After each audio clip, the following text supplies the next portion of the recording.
Oli mukulaba television ABS ekuumuza ebirowoozo.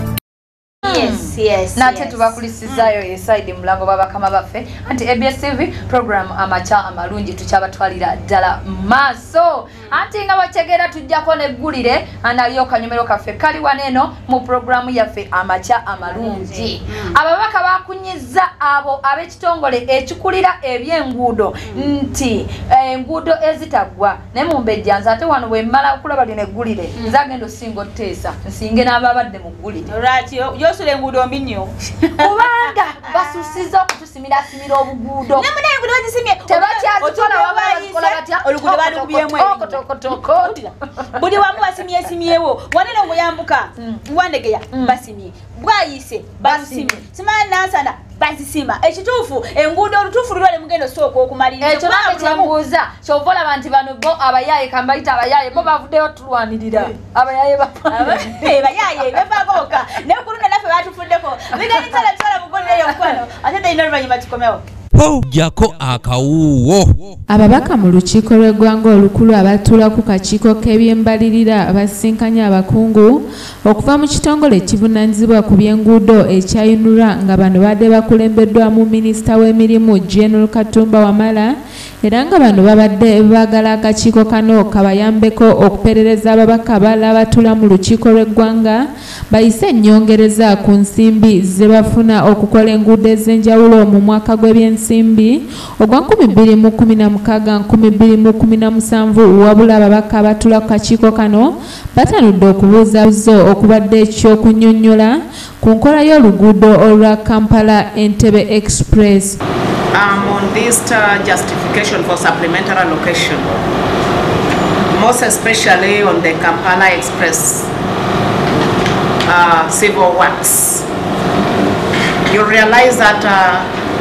they are saying HUNRA was incurring interest cost on unpaid certificates since the budget was exhausted. I need some explanation on that. Banera bagenze maaso n'okubuuza minisita ensonga lwaki enguudo bwe ziba zikolebwa bannansi tebaweebwa mirimu wamu n'okubeera nga waliwo enguudo ezizze zibeera ku mbalirira y'omwaka wabula ne zitakolebwa sinakindi n'ezimu okukolebwako ebitundu.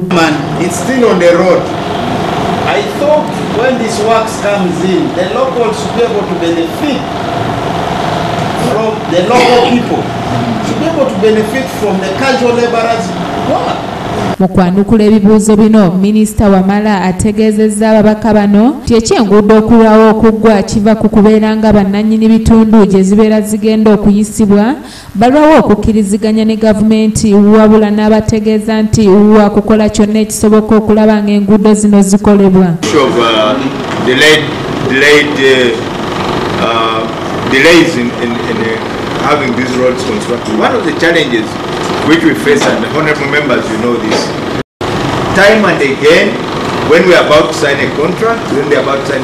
there's administrative review. Ababaka basabye abakungu bano nti nga bwe badde basabye ennyongereza ey'obuwumbi 5 basooke bannyonnyole omuwendo gw'ensimbi gwe bafuna ku mulundi ogwasooka ate boogere nti singa ensimbi zino zibaweebwa tebadde mu kwetaaga ndala ekintu ekiremye abakulu bano okunnyonnyola.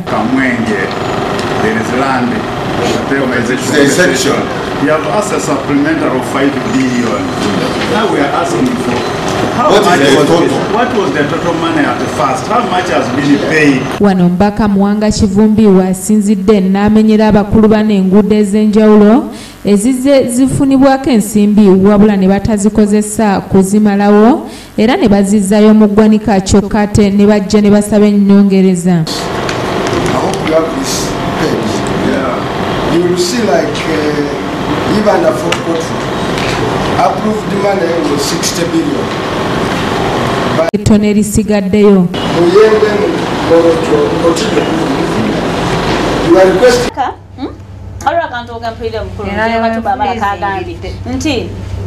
nga tolina okusaba ennyongereza ey'obuwumbi obutaano ate beetaaga obulala basooke batubuulire n'eziri ziza basooka okufuna ddala zo mubutuufu zalagawa either bamufunye sente nnyingi nnyo okuva lwe twabalonda leero lwe musooseeyo okungasa bagasiza tingali abadde baagalayo obuwumbi 5 no ngamba ku sayidi eri okuyombera ekkubo eyokuyombera oluguudo naye bagenda kukya ssente ekyo gyemirimu gyabwe ekizibu baleeseewo kyebamanyi nti abantu kigenda kuba nga kiruma mangwe nti abantu bakyetaaga enda bateekamu obuwumbi bumeka butaano naye bamwe mulekeraawo okutubba sente ezo muzitufuna naye tumanyi gyezikola ki gyeziraga naye nga tetunda ku kyenguudo gamba fengaffe tetulaba weziraga naye bo weziraga balaba ogenda mu maka gaabwe ogalabe looza babonaabonanga ggwe nze mbonaabona kwadde example kale babonaabonanga omutuuze wa Uganda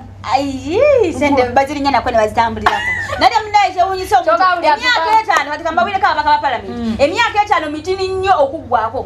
kigenda kuggwako ku speed nga sente bazozisaasaanya bakuwa obuwumbi 6 5 bumeka nga tolabako wadde n'olwaga sente zigenza mu byana kuzisaasaanya banyongereza ku mulamwa batata bakulu basebo bajjajja ba president ba honorable bahandisamba Kayihura bane mutukolere ku nguudo kyekyamazima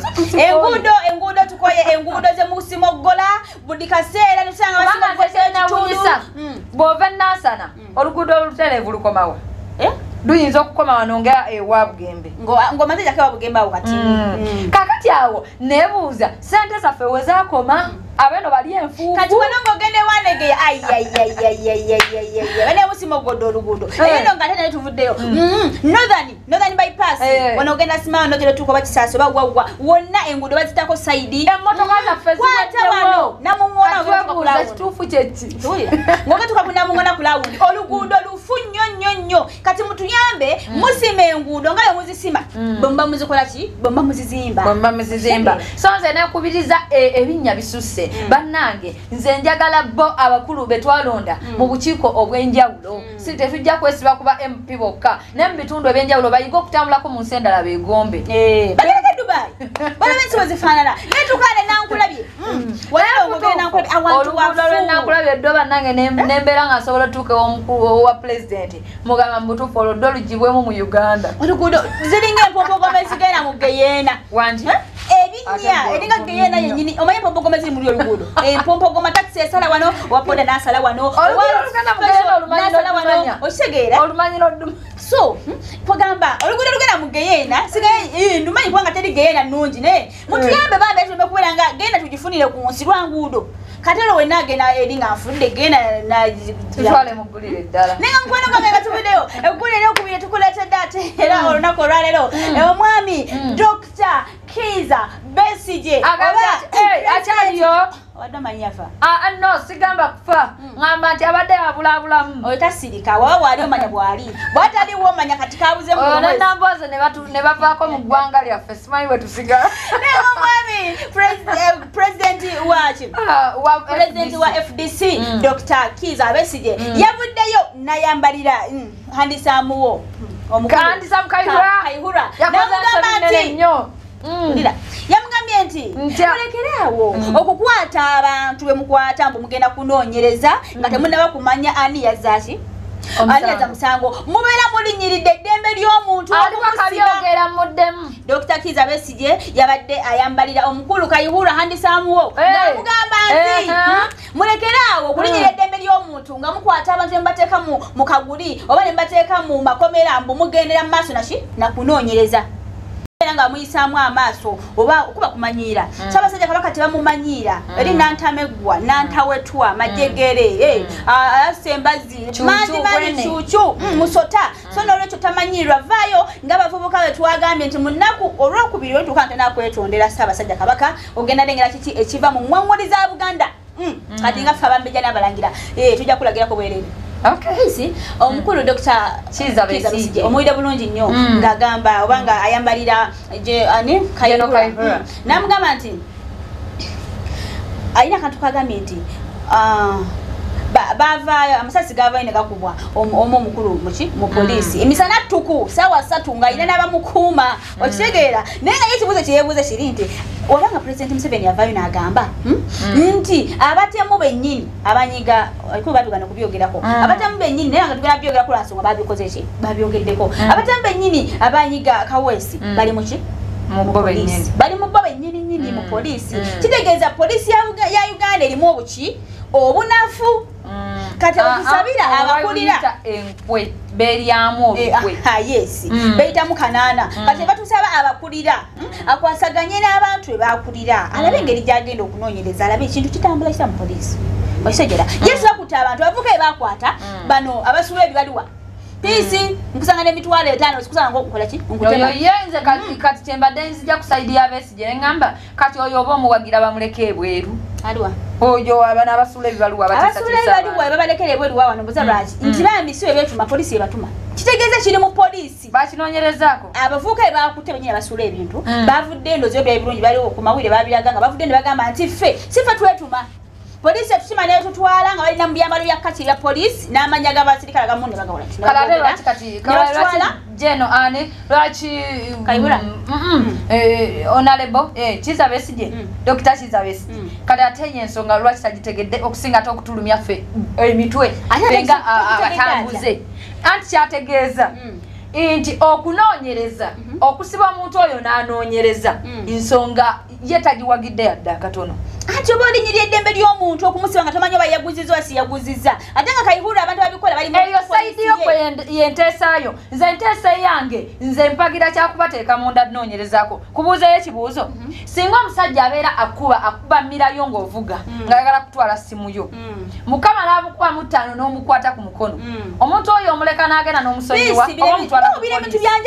byanjawulo gw'okutte mu 5 ng'atwala essimu yo n'omuteeka munda ne gw'oteebereza obuteebereza okuba pisi bajja kujja basika amasimu nga abantu 6 nga toyina n'omugolabyeko gomalegayola buli gwosanzeewo nti mwena abali wano mututte essimu yange anti kiva mukuteebereza bwekuteebereza kyagamba nti abantu bemutamanyi nti tosuubira nti yakikoze kutawana musa munda linyirira ddembe lya buntu nange sijja beera kusaidia mmwe kanjogere nange kambeereko kusaidia Kayihura gwe bamba buli bwe bataabateeke munda ne tuvuna okunoonyerezaako eggwanga liddandamu ne litereera kitegeeza omwo mwe tunaaleka ebweru mwe muli omutujju omusi omukubi w'obutayimbwa omubbi omukumpanya tetulyogerako nnyo omune wa ABS TV program amaca amalungi lina guli eryo tugenda okukomyawo mu mulamwa mugenda kuba muteesa naffe ddala Dr. Kiza Besigye kye yayogedde eky'obutalinyirira ddembe lya muntu kumuteeka munda nga tebamanyi nti oba yazizza omusango kituufu oba si kituufu Kayihura bakwata abasibe oba bakwata abaleke ebweru nanne Kayihura agamba abatakusibye kufa wabula abakusibye kukunoonyerezaako tukumanya oli mutujju Florence otuyamulukwe mukwano gwange tekatsoka tumula mukatini tukutwale director w'omwana muwala Zion K Inseleko abeera ate nga kutuusako business tips osobola okumanya business osobola kwetandika otya business yo nogibalansinga otya okubeera ng'olina ensimbi ate nga oli mugagga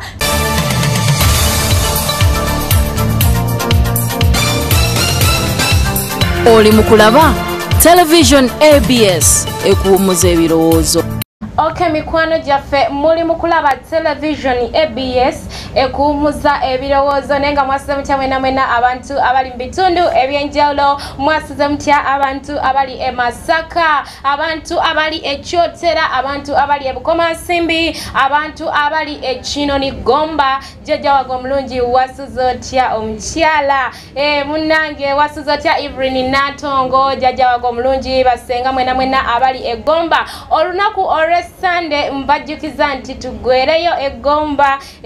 Sereko family mwena banange tujje ku pate yaffe temujerabira nenga mwase mutya mwena abantu abali mu bitundu ebyenjawulo mwase mutya abantu abali erukaya wasuze otya omukulu Nsereko Mutumba wamu n'omukyala Maklin Mutumba kansubire munange mwazukusedda mwatusedda ku mirimu ate mukakalabya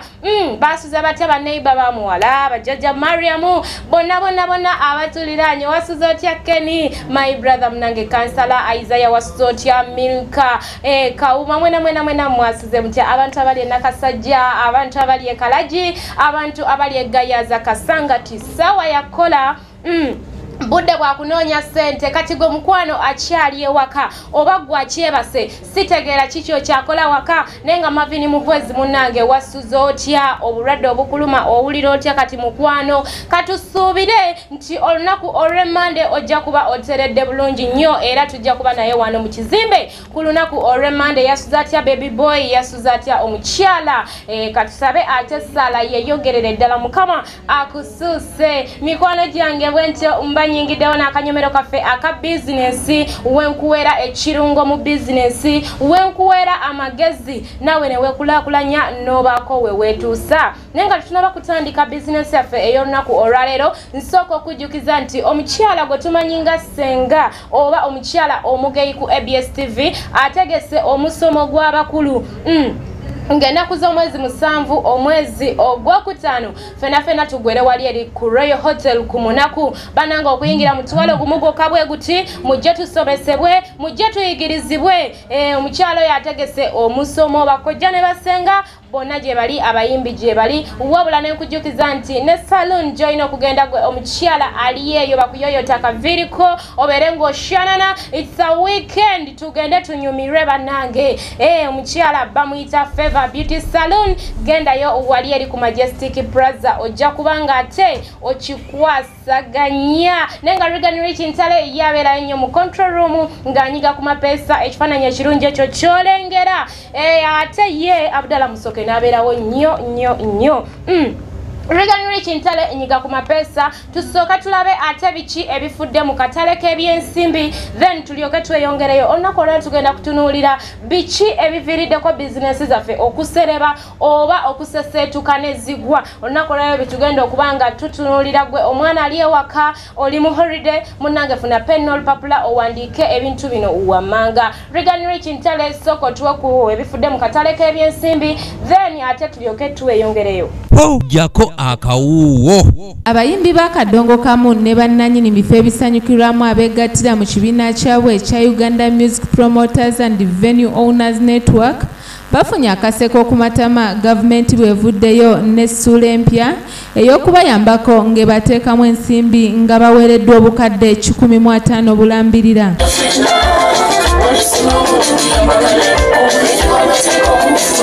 Mu nsisinkano gye babaddemu ku Popipo Mundeeba omubaka wa General Salim Sale abadde alina okubaawo ku lwa gavumenti Sarah Kajingo awadde abayimbi bano obukadde bw'ensimbi 150 ng'obukadde 50 za kubayambako okutegeka ekivvulu ekinaabagatta ate ng'obukadde 10 za kutwalibwa omuyimbi w'akadongo kamu ananywa mu bannaakendo okuyiiya n'okuyimba oluyimba olunaakubiriza abantu ba Uganda okujjumbira enkola za gavumenti ng'omu ku kaweefube ow'okuyitwamu okulwanyisa obwavu mu ggwanga owa Operation Wealth Creation.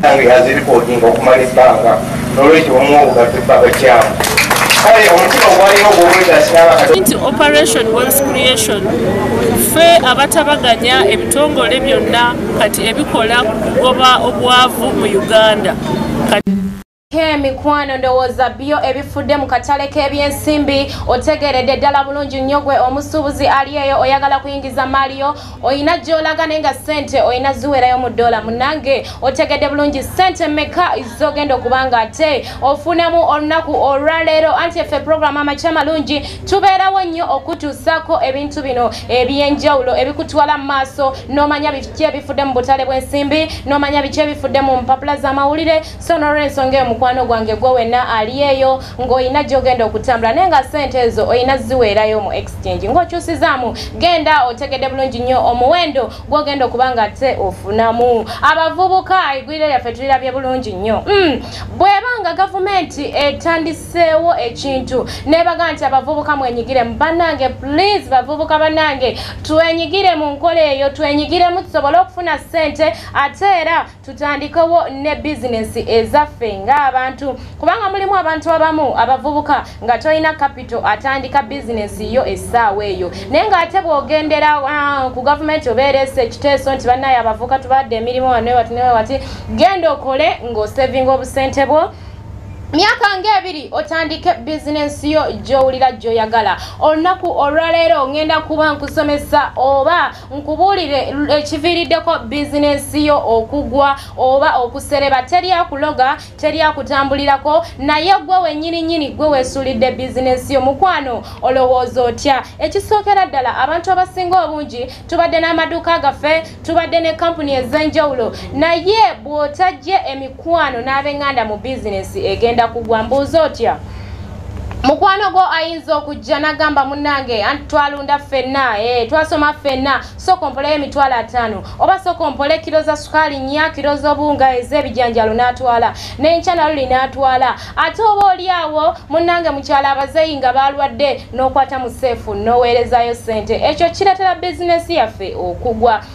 Sandye taze nnyo omuntu yenna eyakatandika bizinesi neweeba y'amaanyi mukwano tojjaamu ssente wabula buli lunaku making sure nti ku magoba ago ofunako 10 oba 2 by'osavingire ebbali in case ng'ofunye ekizibu osobole okukwata ssente ezo zikuyambe naye okwata mu seefu oggyemu ssente oweereze ab'omu kyalo oba ow'emikwano gyo gimalirize ebizibu byabwe ekyo kiviiriddeko bizinesi zaffe okugwa abantu abasinga obungi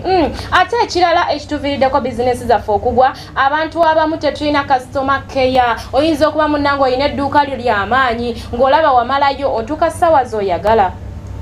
bw'otuuka obeera mu katebe bw'oti nga weesuuba abaana be boogera ne bakasitoma abantu abamu bakasitoma ajja oluusi nga jjiridde ggwe mukwano okitegeera ddiya wange bannange tuyige engeri gye twogeramu ne bakasitoma eyo naye egoba bakasitoma ate era bakasitoma be baba tebazze mu bizinesi yaffe ani agenda oggula kitegeeza ogudde ozze mu kyalo n'ekirala abantu abasinga obungi tulekera nnyo abakozi be tutadde mu bizinesi zaffe okugitutuuliramu omukozi tamanyi nsonga lwaki wateekawo bizinesi eyo tamanyi goals zo oba bigende ebiruubirirwa byo byoyagala mu bizinesi eyo ye agenda kukola gugwe gwa kukwata ssente customers ze wabula n'okukubba nga buli lunaku ye yetwalirayo omutwalo ng'ate jjukira omwana omusaala kati n'olw'ensonga eyo bannange tuulako mu bizinesi yo tolekerera baana abo abakozi kukubeerera mu bizinesi bajja kugisuula tuulawo omanye customer abuuzizza ekintu tekiriiwo owandiike mu kitabo enkyo ogenda okigule omanye nti customer wange neighbor wange omukyere kati agutunda otya oba sukaali amutunda atya oba engatto zino ze tutunda ye agitunda atya osobole okumanya abantu bokola ki boddukanya nabo bizinesi ebintu ebyabwe babitambuza batya naye abantu abasinga obungi tulekeredde nnyo abaana abakozi abo batubeerere mu mabizinesi gaffe gwe n'obeereeyo mu bintu by'okwejalabya ekyo kikuviirako bizinesi yo okugwa kubanga togenda kumanya kasitoma kiki abadde ayagala oba oluusi tekiriiwo oba weekiri oba omwana bakasitoma abakutta atya bannange tuyige okutuulako mu mabizinesi gaffe oba watandika bizinesi yo mukwano gituulemu omanye obuzibu obugirimu n'ebirungi ebigirimu omanye amagoba g'ofunye ne losses z'okoze nga bw'onootinga okitegeera ddiya wange kijja kubanga kikutwala mu maaso abantu abasinga twejjemu endowooza y'okugamba nti bandoga teri akuloga nesooka weerongoose ggwe mwennyini mu bizinesi yo obuyonjo bannange ekintu kikulu nnyo naddala eri abo abakyala abafumba mu mawoteeri ag'enjawulo butoninyira restauranti mahoteli zonna mbatwalidde mu kiti kimu mwenna mubeere n'obuyonjo mukwano kasitoma tumuleetera kyakunywa mu kikopo ekikyafu oba oleesa amata gajja gayiikayiika ku sowaani bwe gati gacakalacakala gayiiseyiise ku migaati bannange kasitoma agenda kulyako leero enkya tajja kudda making sure nti ebintu ebikuleese okukola biteeke mu nkola obuyonjo beera mutala muyonjo beera n'akawoowo mu kamwa kasitoma gye mukwate bulungi n'olunaku olw'enkya ajja kuleeta banne mikwano gye abagambe wali nazuddewo akafo akalungi omukyala muyonjo ate afumba bulungi emmere ye okitegeera ddiya wange bw'ebintu ebyo bw'onaabiteeka mu nkola ojja kubanga ate otuuka ku buwanguzi ojja kubanga ofuuka omukyala ow'amaanyi mu ggwanga ojja kubanga ofuuka omwami ow'amaanyi mu ggwanga mikwano gyange olunaku olwaleero byebyonze byenkuleetedde ebiviiriddeko bizinesi zaffe okugwa sigenda kubanga nsukkawo kankuzeeyo butereevu nnyo eri bannange ate bakwongerereyo ddala mu maaso tova ku programu amakya amalungi hello lega ntale mba ku masimu kwana ate babeere nga baddamu ekibuuzo nange mbewere bisimbi hello nase bulungi sweet wasuza otya nga oli wansi Hassani banange salamu alaikum ogamba otya ye mukwana wanjirya okubya ku Okay, Hassani, okubya ku kugamba kimkwana.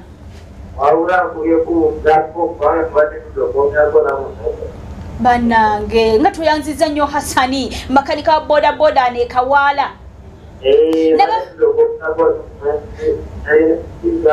Bane nafe bali tukumisinga baby.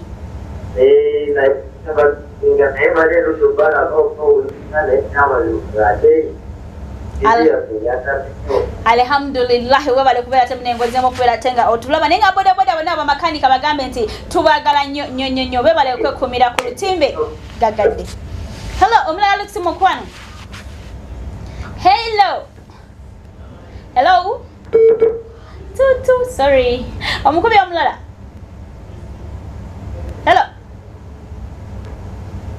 Hello Wanji Kala Mukwano nawe bale kulaba ABS. Oh sweetheart, so sorry nkumisiza Mukwano ngolabye oba network oba airtime simanyi. Hado sebuduse omulala omuyeka bwati hello atero nakora kutano ende kwazo mtu wansi abantu batudde dda misinde jangu munange atana atwala muti no batwala osobola okuongera no simba omuyembe no simba omuchungwa no simba mapera no simba koko mumumanyi no simba ebitaferi no simba fene no simba kedo byonna taiko program ya masha amalungi kulisa nnyo mu kibuzo kyo mu Beja Florence ekikuwanguza ate ne kikuwagala obongo katasa bebe Steven wangulira bebinjo ne Sheikh Umar kuva enasa na kuma store otayima hadi wendi kubanga kutusa ko ya mizanyo lunaku no lwalero nenga lunaku lwakutana kitegeza nti encha weekend tebera free pact gateka tunatokwanga tumala ko lije zenjawulo ku lukalo lwa Bulaya awaliyo amawuli okuva muzanyo kuno gwa tena boxing ko Sunday Formula 1 binjo egendo bera lunaku olwenta nenga tugenda batuli kwata kasafu kanyama tuyatiwa mu katutukawo muzanyo ejenjo tandika anelije gwanga ya Azam Uganda Premier League damo pombo jo lunaku lwalero mpya ogenda kubera gumu kumutesa tumu stadium ya Wankulu Team Express FC mukwano gwa banji egenda betuka ne KCC eba tebori bana erufaso kabendo terutaluto lukoba ojiranga ntamo yata no jiwumba no kalada no kuzana kata yatugambye ogire entamu y'omwami no jiwumba no jizao no jichusa no kali awe chanyiziza mwechi kantandike kibozi kiriwo anezoko ompuje nayenga wasa mchama na mwana savoni soko ompuje nakola ujambule bu oh my god ngole ntya kubanga ozinyenyoro ni majo yayimba olimba lonalo na video ne bakwata kwa yajikwatire nakubiri zoka kubanga zina simanga mwasiza mtamu kulikayo Elisaidi mubya mizanyo ne mwana mulezi mutebi mahado atepa keri ku kibuzo kyo mu Beja Florence balero bakiwangu dde lunaku lwakutano simayo abantu bawangudde bafunye ku sente. Anyway, good morning how are you? Weekend modo tugenda ku kyakala tugenda ku obligato banange omwami wangu omulungi munange nkuyise yangu tugende ku obligato nakola tukigali obadde ozijemu omutima ky'omwami wangu omulungi ajaluna wetegeke oyambala munange omukulu nsereko mutumba agenda kubeerayo lero nange lwe mwanjulira omwami omutongole mu butu iye baby kale Zion we yagaza kibayita omwami wo ndoza naye gyali nasinga otwamu chance gino omwatula ku TV amanyando wange racho yagala muogere mwatula abana ba baby bafe abali bafe tamuli ya plagwa na Florence bantu bemwagala ku mpewo tekirisoboka ekyo chemba kyako oluyimba olwo luli oyo wera winenwaji anyway kasoke tubajukize nti onako olwalero bagendeko mu club obligato biru akasale concert atawo ne tubajukisa omusomo gwa senga ogwabakulu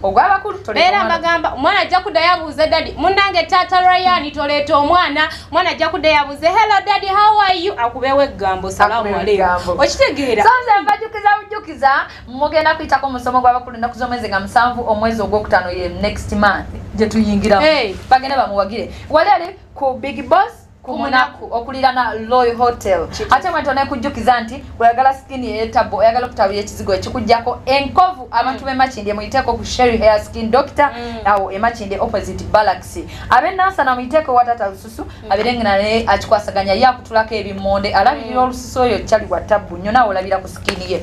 tatujja kulwawo nnyo katandike n'ekibozibozi ekyo nakolalo tukyanti olwakutaano tuba tuyitako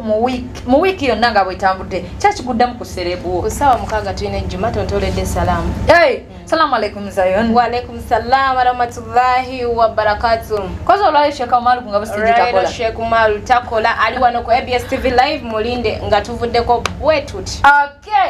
olimba lolaya ku screen baluyita tokola tya tota olukoba bintu by'omukwana ebyo bayani wininwaji message je yabadde tusomesa ye yagikoze at least mbanda ze wala wininwaji kyabadde kyabuvunanyizibwa bakisimba oba tugiyite engome nganda ojjamba lyambi yayambadde wininwaji mbadde njagala tunyumyako ku kino ekintu nga Regan Rich Ntale bw'otuyambako otambuza oluyimba olwo abantu balabe ekintu kyenyumya kyabuvunanyizibwa waneno wennyini weyagayudde n'akola ati byeyabadde ayambadde byabadde bijja mu luyimba olwo nti owumbawumba n'omala n'obikako ku nva z'omwami nedda tulaze wala ekitete kyeyabadde ayambaddemu eyo vidiyo golaba kyadde kijje wininwaji bwetutunuulira oluyimba olwo oluyimba lwanyumye oluyimba olwo lwanyumye lwabadde perfect audio oba oluwulidde lwanyumye bw'abanga yaleese engoma eŋŋanda mbadde nsuubira wininwaji okwambalanga abazinyi abo betulaba abeesibye olaba nti beesibye ki ekikooyi nedda tudde mazima wininwaji awo webale nnyo producer wange webale kikwasaganya magezi ne Regan Rich Ntale akantu ako Regan kabaddizaayo oba olaba kyabuvunanyizibwa ku ngoma eŋŋanda n'ebigambo bye yatuyimbidde ebintu bye yazinye oba bye yayambaddiddemu oluyimba olwo lwanyumye naye ate ensobi gye bakoze eryemu nti wano we baagize bwe bati ne buli obugoye obuli munda nabwo ne tubulaba ng'ate oluyimba olwo lutubuulirira nti tota olukoba bw'oba ng'oli mu love oba mu mukwano n'omwagalwawo kati ate babanne abasoose nga bazina amaganda babadde perfect naye sokolabe ye ne baddansa be n'ebisambi kungulu nga bw'agamba simanyi ogiwumbawumbangana kati ekuwumbawumba kwe kuliwaawo kwembuuza oba yabadde atutegereza weyambulenga akamasu kungulu oyisenga akamasu owange sima bagamba atunda yolesa yamazawo amangu kyategeeza mu vidiyo ye lwaki yakozeseza balinga bakyali bolaba abo ababiibya bakisimba muwogola abaweesa Ssaabasajja Kabaka ekitiibwa Nnaabagereka empologoma ya Buganda cucu bwende magulu nyondo nenze kyenandigambye badde nsiriikiridde omaleyo nze kyenandigambye abayimbi baffe ab'eggwanga nti bw'okuba olimba rabaxilaga oba giyite engoma eŋŋanda jangu ng'oyambadde era kiganda okitegeera ngesi yatukolera mu luyimba oluwedde lwali perfect naye nze wininwaji amazima lwalino oluyimba ndwagadde audio ali perfect naye mulimu ekintu kye watunyizizaamuko sibasiba olukoba munnange weewombanga sima weewombeeka kati okwewombeka okuba nga bwe kutyo alhamdulillah wininwaji assalamu alaikum alhamdulillah allahumma amina nga yatuvuddeyo tutambule mpolampola ekibozibozi twagala tukyekkaanye kituufu kubanga nange ngamba mbuki saagala bintuuzaamu ekituufu kiri nti bulijjo Bad Black omuzungu ono yamuzaalamu omuzungu bwe tebikwewunyisiza bulijjo amuzaalamu aminamu omwana omuzungu njakukuba asigamba oli omukyala we ngamba Bad Black gwe baasibako yatulaga nti alina omwana we Queen gwayita Queen kibebi kye kibeera ne mami we naye agambye avuddeyo n'agamba mmwe mumanyi lwaki omuzungu annemera kanjagala nnyo bulijjo balina bebi ow'ekyama gwe bazaala mu 2011 alina abaana babiri bwekyo bwe kirina okuba kiraba kibebi kya muzungu ye Bad Black bye bigambo bye ale mwatu kimufaanana wangi kimufaanana naye kakati kyennebuuzaamu lwaki abakazi bakweka abaana bwe bati simanyi anti abakyala abasinga obungi tukweka abaana mbu nga tulowooza tugenda funayo abaami abalala mbu twagale kati bwe njogera abaana bendina kiba kinzijja ku mulamwa ate kiba kinzijja ku mulembe so nolwensonga ekyo vola Bad Black agambye akaana ke bayita Roland Green amanya agaddadi omuzungu agamba nti ekyo kyekimu kyekimukumidde ebyama bye oba n'omukwano gwalina wakati we n'omuzungu mwe kyemuyita nti simanya mmwe musuubira bwe basimanya bwe bagenda mu kooti bayawukana agambye mumanyi ekitugatta n'omuzungu omwana ate era omukyala alinawo omuzaalamu bulijjo nina omwana wange ow'ekyama gwe mutamanyi Aina katabane babiri. Kati abana kazadde wa bana. Badi bloka ne wekola ebintu ne bo wekola ebintu yazala. Ina abana babiri. Kyogamba okubiriza bana kazadde buli yazaddeko yekola byayagala. Yekola byayagala kasomera omwami omuzale abana nga babiri ku. Okimanyi nti bamama babando bali ku TV balaba. Balabe munange balabire ddala naye nga kyemba gamba nti bosala abana bonga babiri basatu. Jaja wazaako naawe. Okay, ye moko side jemseko ewa badi blaka kigamba mbo alina omwana w'omuzungu bulijjo gwakukuta naye mu kyama gwe bayita Roland nga yamuzala mu 2011. Katusabate bibere bituufo biberenga bad black oba bad brown oyo yafuko mu kyotalo mu China katuzanyidde ku bongo. Nga yatuvuddeyo tugenzeko mu baserebu abafaanagana. Gwe obadde okimanyi nti ensangi zino bafaanaganya abantu ne batukana kuba MP ne bagamba kankubulire Meseach Ssemakula ne Nambooze ba Oluganda nja kukuba. Kati nonze kankubulireko ekintu kimu. Nasibako ne ku ssente. Ng'omanyi nti ba Oluganda. Meseach ne Nambooze nga manyi ba Oluganda. Producer wange Luganda Richard telekwatagana ne producer wadala musoke mumpe ku bifaananyi ebyo katusoke n'ekifaananyi ekya Bugembe ne Douglas. Abasinga obungi bagambye mutabani we. Baba si mutabani we kazini we. Mu butuufu kisuse bafaanagana nnyo. Tusose abo mu butuufu njagala basooka bankube kafaananyi ka Bugembe ne Douglas. Tulabe mu butuufu bafaanagana. Naye munange Katonda yakola ebintu bino. Pista tunze nyiza okulaga muganda wange n'owakana n'ogamba zayo ntemufaanagana. Nabo bafaanagana. Nosango bafaanagana. Bafaanagana okakasa. Amaaso ennyindo mpozi Douglas. Maje sigitegedde bulungi awo naye nga bafaanagana. Okay. Bwaba gw'omulabi ali eyo ogenda gezaako tugambe mu butuufu munoonyereza wallahi bano bafaanagana. Namba 2 katulabeko Meseach Ssemakula ne Nambooze bafaanagana.